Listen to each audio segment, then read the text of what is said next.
bounce from one president's administration to another. You can go from Ford, I mean, from Nixon and to Ford and to Bush and to Reagan. I mean, you can bounce around. I get that.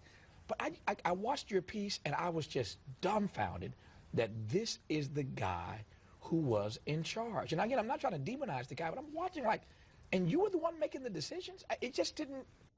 Yeah, I feel that way when I watch Tavis Smiley do a talk show. Welcome to Gimme 5. Tavis Smiley had this producer named, film director named Errol Morris on his PBS show, which you and I are paying for. Isn't that wonderful? To trash the heck out of a fine, upstanding, man who proudly served this country for his whole life, Donald Rumsfeld. And Tavis Smiley he was in charge. I'm not demonizing the man, but I'm going to trash and demonize the man. Disgraceful display. Disgraceful, even by Tavis Smiley standards. Here's more.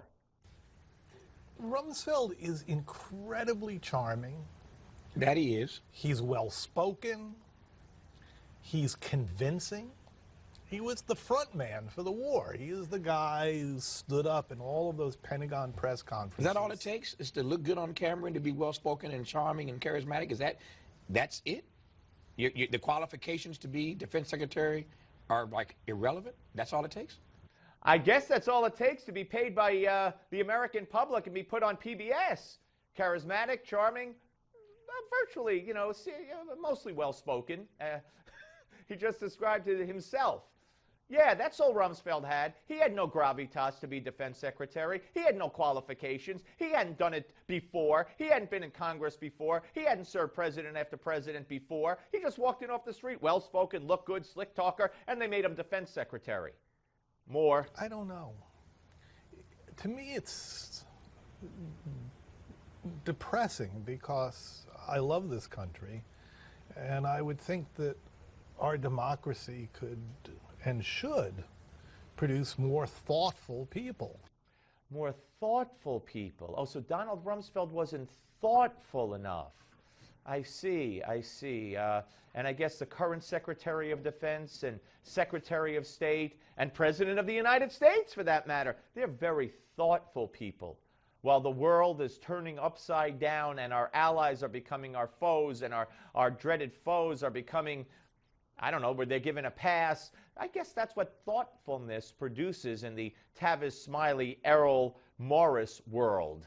Better to be thoughtful, not that Rumsfeld wasn't, than effective and good and experienced. And then Chris Matthews trashed the heck out of Donald Rumsfeld. Oh, I think we have one more Tavis Smiley. But I'm watching your piece because I'm open to hearing his explanations. But that's when I fall out of my seat. Because when given the opportunity to explain what he did and why he did it and how he did it and the fact he would do it again, I walk away thinking, again, I feel worthless tonight, and I feel tongue-tied because I'm still like flabbergasted at what I saw or didn't see, as it were. All right, poor Tavis. Now let's go to Chris Matthews, never to be outdone. Nomination, winning the But he general looks is a like a whole car different matter. bomber. But, He this is the looks time like for a the one car that's gonna do it. bomber. Clarence, he looks like a car bomber. He's got that crazy Mephistophelian grin of his. He looks like he loves torturing. Look at the guy. I mean, this is not yourself, the face Chris. of a president. We in the media love. All right, my bad. That, of course, was Chris Matthews trashing Newt Gingrich, who looked like a car bomber. And my point in playing that is I wanted to show you how that's what the left does. What is Chris Matthews' qualifications to be making the comments that he's making? What's Tavis Smiley's qualifications to be making the comments he's making?